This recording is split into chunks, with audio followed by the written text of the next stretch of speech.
Bonjour et bienvenue sur Périscola, la chaîne qui fait rentrer le cours d'histoire-géographie dans ta maison. Et tu es sur Révise ton cours en 5 minutes. Tu es en 5e, tu es sur le thème 2 de géographie, des ressources limitées à gérer et à renouveler. Alors cette vidéo est faite pour toi.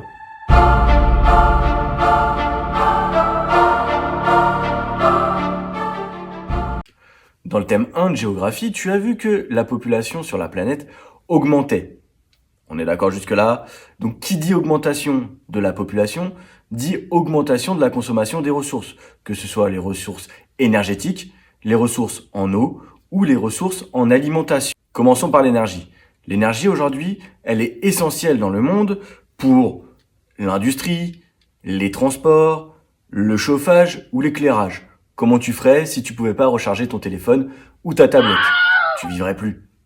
Pour autant, si tu as bien suivi, toujours dans le thème 1, que les ressources étaient inégalement réparties sur la planète, il y a des riches, il y a des pauvres, pour l'énergie, on verra après pour l'eau et l'alimentation, c'est la même chose. Les pays développés, c'est ceux qui consomment le plus. Mais ils sont fortement rattrapés aujourd'hui par les pays émergents, que ce soit l'Inde, que ce soit la Chine, la Russie. Elles viennent rattraper le plus gros consommateur de la planète, qui reste encore les États-Unis. À eux quatre, ils représentent la consommation de la moitié de la planète. Le problème majeur, c'est que 80% des énergies utilisées sont des énergies fossiles. Pétrole, gaz et le charbon. Ces énergies, elles ne sont pas renouvelables. Et en plus, elles polluent fortement. Et bien entendu, en plus, ces énergies fossiles, elles ne sont pas réparties également sur la planète. Et les pays consommateurs deviennent donc dépendants des pays producteurs. Pour éviter cela, certains pays ont entamé leur transition énergétique, c'est-à-dire le passage d'une utilisation d'énergie fossile à des énergies renouvelables.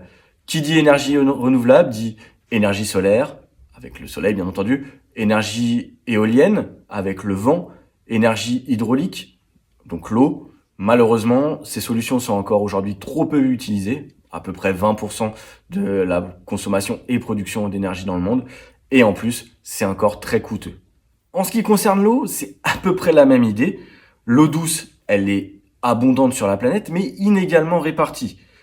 L'accès à l'eau, c'est-à-dire avoir au minimum 25 litres par jour à moins de 200 mètres de chez soi, et 25 litres d'eau potable, bien sûr, elle dépend du niveau de développement des pays et de leur capacité à capter l'eau, à la traiter et à la distribuer. Les pays développés, en général, ils parviennent à fournir de l'eau à toute leur population, même au prix d'aménagements très coûteux. On peut citer, tu as dû sûrement le voir en classe, le dessalement que ce soit dans les pays du Moyen-Orient. À l'inverse, tu as bien compris le principe, les pays pauvres n'ont pas forcément accès à l'eau potable. Aujourd'hui, il y a encore 700 millions de personnes sur la planète qui n'ont pas accès à l'eau potable tous les jours. Alors, ce qui consomme le plus aujourd'hui d'eau, c'est l'agriculture qui consomme 70% de l'eau répartie dans le monde, de l'eau douce, hein, on est bien précis, c'est pas de l'eau déjà utilisée. Suivi par l'industrie, 20%. Et enfin, les usages domestiques, 10%. Les douches, les bains, le lavage de dents, etc. À cause de cela, eh bien, un tiers de la population mondiale est en situation de pénurie. De plus, la qualité de l'eau, elle se dégrade et elle peut être également source de conflits d'usage entre habitants ou entre les États. Alors bien entendu, il existe des solutions pour réduire sa consommation d'eau et pour essayer de l'économiser, donc des solutions techniques, système de goutte à goutte, l'eau recyclée, ou bien le dessalement d'eau de mer, que tu as pu voir, je le rappelle. Malheureusement, cette dernière solution, elle est très coûteuse. Mais il y a aussi des solutions civiques par l'éducation au bon geste. Prendre une douche, pas un bain, ne pas forcément tirer la chasse d'eau après chaque pipi, ou toutes ces choses-là. Le dernier point qui nous concerne dans ce thème, c'est l'alimentation. Et c'est encore la même chose. La nourriture, elle est abondante sur Terre. Et aujourd'hui, la sécurité alimentaire s'est améliorée. Pour y arriver, il a fallu augmenter les ressources disponibles. Donc cela a été possible par la mise en œuvre et la mise en culture de nouvelles terres et grâce à l'agriculture intensive, productiviste.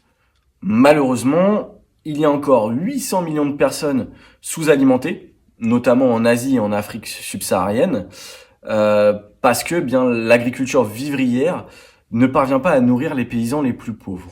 De plus, la hausse des prix alimentaires, puisque aujourd'hui l'alimentation est cotée en bourse, le blé, le soja, tout ça c'est en bourse. Donc en fonction de ça, eh bien les prix montent ou descendent et les producteurs ne gagnent pas forcément le même argent tous les ans. Les conflits, rappelle-toi, le conflit en Ukraine a provoqué une montée des prix de plein de biens de première nécessité, et notamment alimentaires. En tout cas, c'est comme ça que c'est justifié dans les médias. Et les catastrophes naturelles, les pluies, les cyclones, les sécheresses, qui aujourd'hui, en plus, toutes ces catastrophes sont aggravées par le réchauffement climatique. Et tout ça, ça provoque encore des famines. Et dans le même temps, il y a la malnutrition qui augmente aussi, qui progresse notamment dans les pays riches. Ça, tu as pu le voir avec l'exemple de l'obésité dans des pays comme les États-Unis, l'Arabie Saoudite, le Mexique, la trop grosse consommation de hamburgers, de Coca-Cola, en fait de nourriture trop calorique et pas assez équilibrée. Ça, je te ramène à tes cours de SVT. Ou bien des populations qui souffrent de carences alimentaires, manque de fer, manque de vitamines, et ça, eh bien, tu vas le retrouver dans les pays les plus pauvres, notamment, encore une fois, en Afrique subsaharienne. Donc ici aussi, les défis sont nombreux. D'ici 2050, il va falloir nourrir 10 milliards de personnes. La tentation, ça pourrait être de développer l'agriculture intensive. Mais c'est pas une solution durable, car elle provoque déforestation, épuisement des ressources en eau, la pollution des sols et souvent la souffrance animale, malheureusement. Alors pour mieux nourrir le monde durablement, il existe quelques solutions qui pourraient concilier sécurité alimentaire et respect des producteurs et de l'environnement. Eh bien, il y a déjà l'agriculture biologique, il y a le commerce équitable ou encore ce qu'on appelle les circuits courts. Donc comme tu as pu comprendre, ces trois notions, énergie, eau et alimentation, ont les mêmes problématiques, les mêmes constats, pays riches, pays pauvres, et elles sont face à des grands défis pour l'avenir, et ces défis, ils passent en fait par essayer en tout cas d'améliorer les choses pour un monde un peu plus durable. En tout cas, j'espère que cette vidéo te sera utile pour réviser ton thème. Si jamais tu as des évaluations sur le chapitre, n'hésite pas à aller voir sur Periscola si tu as besoin. Et moi, je te dis à bientôt.